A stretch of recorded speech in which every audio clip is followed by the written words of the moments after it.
Today we'd like to talk about that next step beyond control and management of invasives.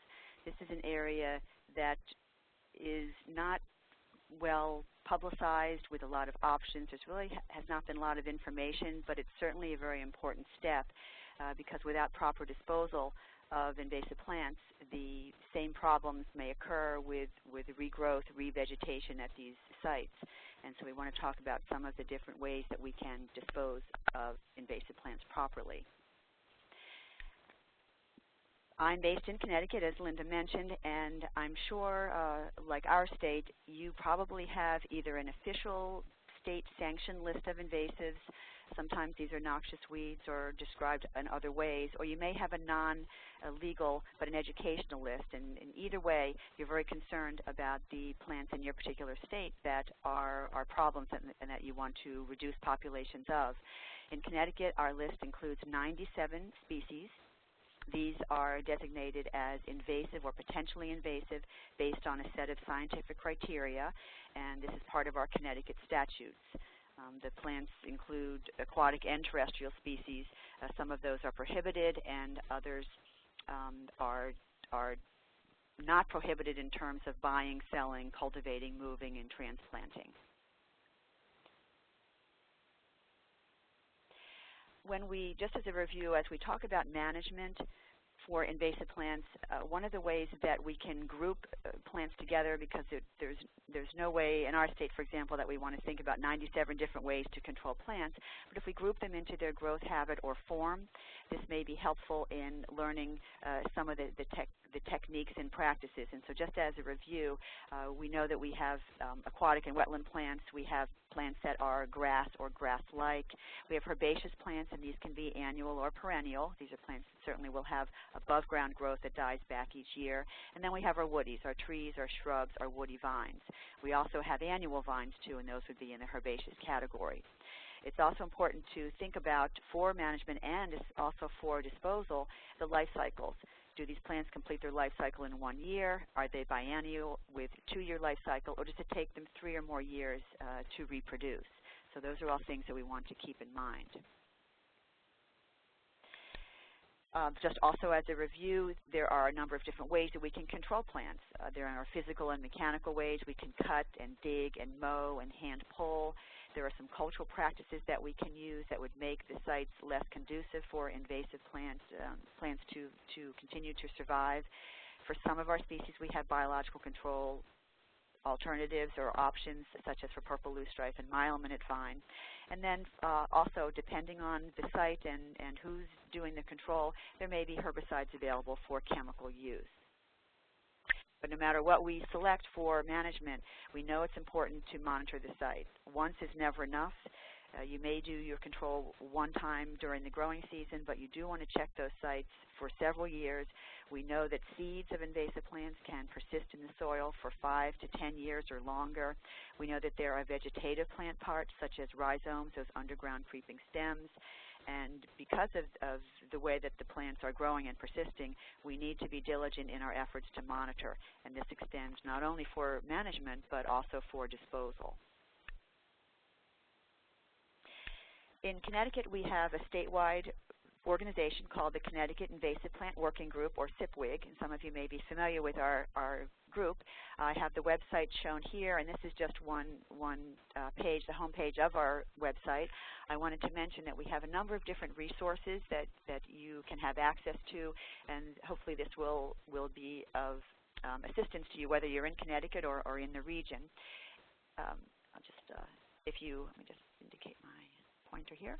You can see here the section Meet the Plants, and if you scroll down, we have CIPWIG publications, and we're going to talk about 2 of those publications this morning. And we also have a number of external publications and links. This is a screenshot from the external publications. You may recognize some of these pubs, such as the Plant Invaders of Mid-Atlantic Natural Areas. That's put out by the National Park Service. There are some great publications from the Southern Forest Service, and we have a nice Connecticut document as well. over here, invasive plants in your backyard that have about 10 of the more commonly available species, not only in Connecticut but in the region. So do take a visit to the website and check out the resources that we have to offer. The first guide that I'd like to talk about is available on the SIPWIG portion of the Connecticut Invasive Plant Working Group website. I'm going to just show the pages. The resolution's not great during the slideshow, but you're welcome to download these and share them and use them as much as you can. What I'm going to do is pull out some of the highlights of each of the pages in this document so we can talk about disposal of different plant groups. It's very important to be aware of your state and local regulations in terms of moving plants, in terms of burning plants, if you have permits to burn plants. So please take time to review and investigate those, because they are going to differ from state to state. States may have landfills, there may be composted areas, places for composting, and it really is going to vary, and in some states it may go down to the town or the municipality level in terms of regulations. When we move plant material, keep in mind the time that the plants are controlled. We're going to talk about this quite a bit, how important timing is. We'll get into this more in the next couple of slides. But sometimes you may have small batches of material. Other times you may have large trunks of trees, branches, lots of that above-ground biomass that has to be dealt with. And it can be quite a challenge to decide what to do with it. With burning, do check out the open burning offices and permitting for your particular area. This is something that can be effective, but you just have to proceed with caution. Make sure that you have the proper supervision and authority, and especially permits if you are going to do any burning. When we do our control of invasives and we end up with the vegetation, we also have a lot of soil or sediment that may be part of that removal process.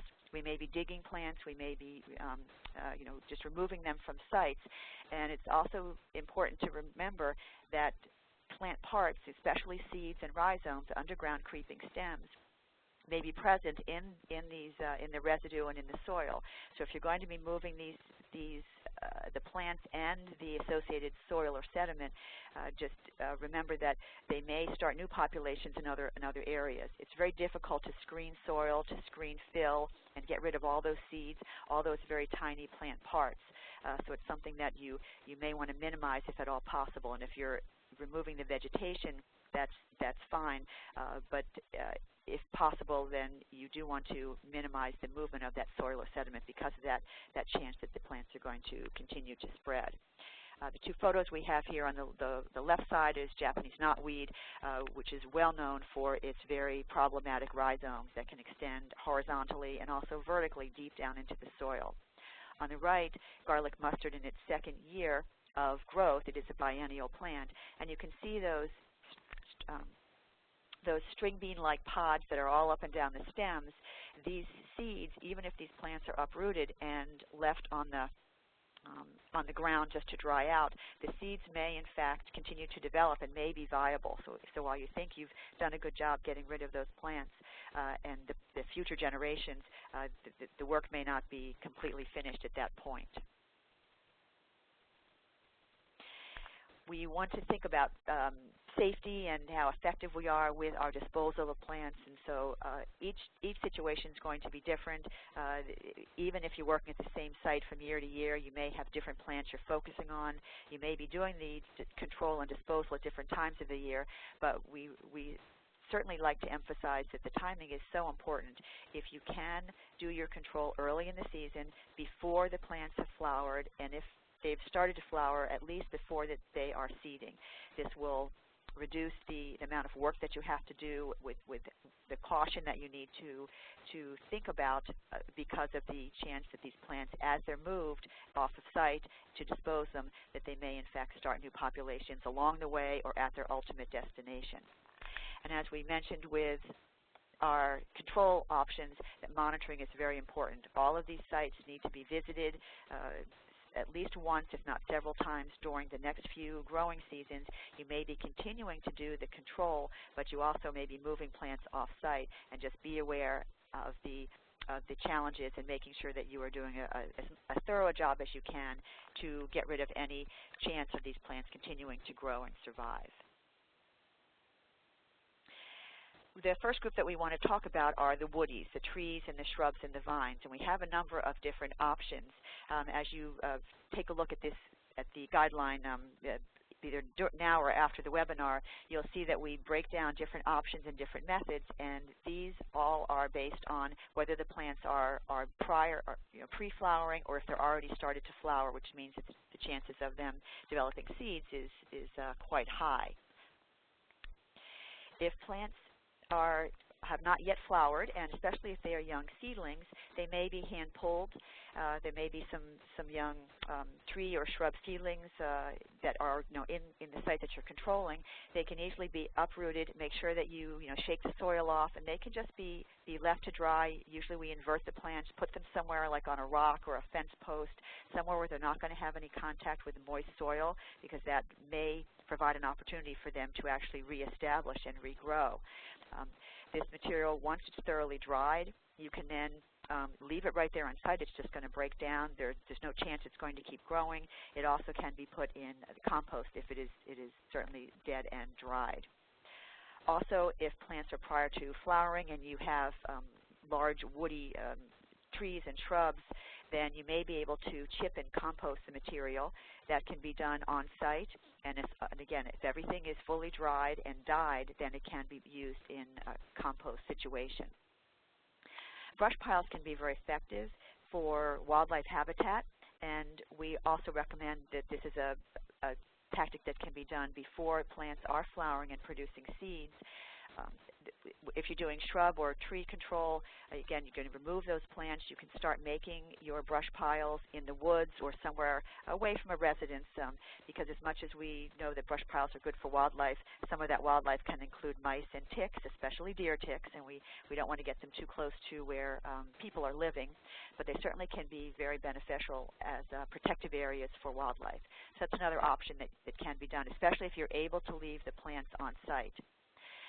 Incineration is something that you want to check out with your local town regulations, with your municipalities. Oftentimes the trash and the garbage that's picked up is taken to an incinerator.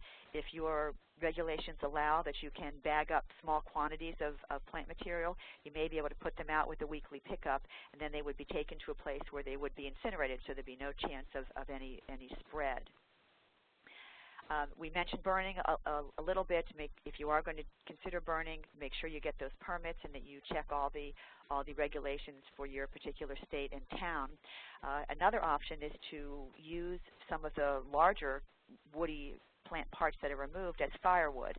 If this is something that is of interest at a particular site, we also recommend local use of the firewood, burning something locally, because of the chance of spreading not only invasive plants but invasive insects. Something like the Asian longhorn beetle is a very real concern. There are quarantines in place in states where Asian longhorn beetle is an issue, and so it's something that may be a way to dispose of the thicker, larger pieces of invasive plants. But just do note that they may be spreading other invasive species as well if they're moved off site. Here for our slides, we show some of the more common woody plants that we are usually constantly dealing with. Oriental bittersweet on the right, and along the bottom of the slide, we have autumnala, which is usually a large shrub or a small tree. Tree of heaven that can grow up to 100 feet and produces lots of seeds, and then a number of the shrub honeysuckles, the Lonicera species. Our next category are the herbaceous plants. And these are the non-woody plants. These are plants that are going to die back when we get a good hard frost in the fall. As I mentioned, these could be annuals, perennials, or biennials, so it's also important to think about that life cycle and if they're going to continue to grow, depending on what you have already controlled of them in terms of the above-ground growth. We do recommend air drying if the plants are prior to flowering. An example would be garlic mustard. You can see on the lower left pictures on the slide. These plants can be easily pulled from the ground Garlic mustard is a 2-year life cycle, and if you are going to control it, you want to think about doing your control during that first year of growth where the plants are basically low basal rosettes of leaves. If you do control in the second year, try to, and control as well as followed by disposal. Make sure that you are doing, the timing is very important. Make sure that you are doing your control and disposal at or below or before flowering. As we know with plants, everything is very gradual. Flowers may start in mid-May, and the flowering period may go on for several weeks. And during that time, you get those little seed pods developing. So that chance of the plants further dispersing and starting new populations is very, very great. Brush piles can also be done with herbaceous plants. If we think about Japanese knotweed, as we have pictures in this slide, there's a lot of above-ground biomass or vegetation. And if it's not easy, it usually isn't easy by the time, if you are cutting just the stems, to bag them up, to move them off-site. So if you have the space and nothing has yet produced any seeds and is pre-flowering, then you may be able to make brush piles on site. I had one colleague in Connecticut who had been working with other people in a certain town, and they were doing Japanese knotweed control usually on pretty much on a weekly basis. They ended up cutting, and then before they bagged up the materials, they actually ran it through a chipper, and that greatly reduced the volume of the plant material that they had to then dispose of, and had fewer bags to take to the incinerator. The last two options, incineration may be an option. Again, if your town allows you to put some plant materials out with the weekly pickup, and you don't have a great volumes, you may be able to do that.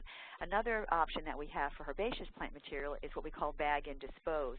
Get your clear or black plastic bags. You can cut the plant material, and this can be done after plants have started to flower, and even if you have seeds there, put the plants in the bag, seal everything up tight, and let it sit out in the sun to bake in those high temperatures for a couple of weeks.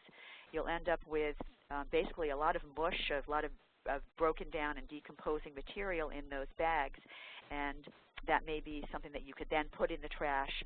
If you don't have any, if you're sure that you don't have any seeds, you may be able to just leave those, empty the bags out and leave them on site. But just a couple of options for our herbaceous plant material disposal. We also have recommendations for grasses and sedges. Grasses can provide lower amounts of biomass in the case of Japanese stilt grass, but they also can have a lot of above ground material to deal with if we're talking about Phragmites. And these are some of the photos that are shown here in this slide. Again, if you have little seedlings, very young, small seedlings that can easily be uprooted, our Japanese stiltgrass example, this is an annual plant. It has a fibrous root, and it can be easily pulled out of the ground. So air dry is certainly something that we can do for young grasses and for some of our grasses. Remember that you're going to remove the soil from those plants. You can leave them on site, let them dry thoroughly, and once they're dead and dried, you can then put them in the compost, or you can really just leave them there to break down. For bagging and disposing, if you are able to bag up the material that you're controlling. For grasses, we basically assume once you're seeing flowering on the grasses, they're probably producing seeds. Many times the seed heads are very tiny, and you might not even know that they're flowering, but if they're putting up those reproductive structures where flowers are developing, then assume that there are seeds, so that you want to just be careful. You can certainly bag those plants up. As we mentioned with herbaceous material in general, you can put them in sunny areas to bake and to really break down the plant material, and that might be very, very successful for you.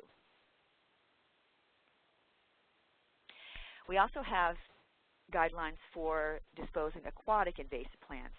So far this morning we've covered some of the terrestrial examples, but aquatic plants may represent a different challenge. We do have some information. It's a separate sheet that you're welcome to visit and download from the Invasive Plant Working Group website.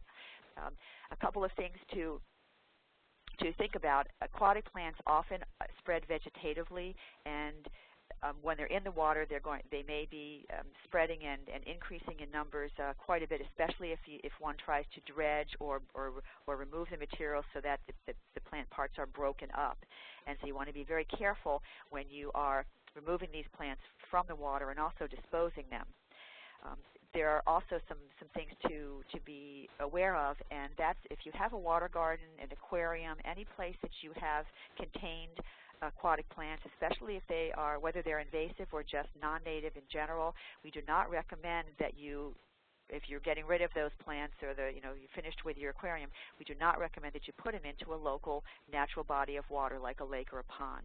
This will certainly upset the balance that can be found with the plants and animals in these particular environments, and you also may unintentionally be introducing yet another invasive problem. So we do recommend that these plants are treated just like an invasive plant in a freshwater pond or lake. Also wanted to mention that if you are dealing with herbicide use in an aquatic situation, I know Connecticut is one place that permits certainly are required, and I suspect it's the same in many of the other states. You certainly want to contact your local environmental agency. For us, it's the Connecticut Department of Energy and Environmental Protection, because permits may be required for control of invasives in standing water. As we think about the aquatic plants that we're going to be working with, sometimes you can just treat these as to the amount of volume that you have. In other words, if you have a small amount of aquatic plants, you might want to freeze them for 24 hours. Then you could put them into a compost pile. Remember, as you bring plants out of the water, they need, they're aquatic plants. They need that water to survive. So just by removing them from the place that they need to grow, that's going to go a long way to stressing them and probably killing them. But the concern is where you do your disposal, where you're removing the plants, and also where they are in their development cycle, if they're starting to produce seeds or tubers or other reproductive structures. As you have more and more plant materials, you may be able to bag them, put them out for incineration. You might be able to just let them dry offshore, away from where the water is going to come in contact with them. And then once they're thoroughly dried, and if there are no reproductive parts that could get back into the water body, you may be able to compost them. The guideline has some exceptions and some things to keep in mind. It's not all straightforward in terms of controlling and disposing plants. And as you look at the guidelines, you'll see that there are some exceptions. For example, for water chestnut, we know that water chestnut does produce very resilient seeds that can survive and may be able to make it through some type of disposal process. So it's something that you want to be aware of as you do your disposal activities. I'd just like to, in closing, acknowledge the number of individuals and organizations that were instrumental in providing information and working on the documents that we talked about this morning. Also wanted to thank various organizations and individuals for some of the photos that were used. And at this point, if there are any questions, I'd be happy to entertain them.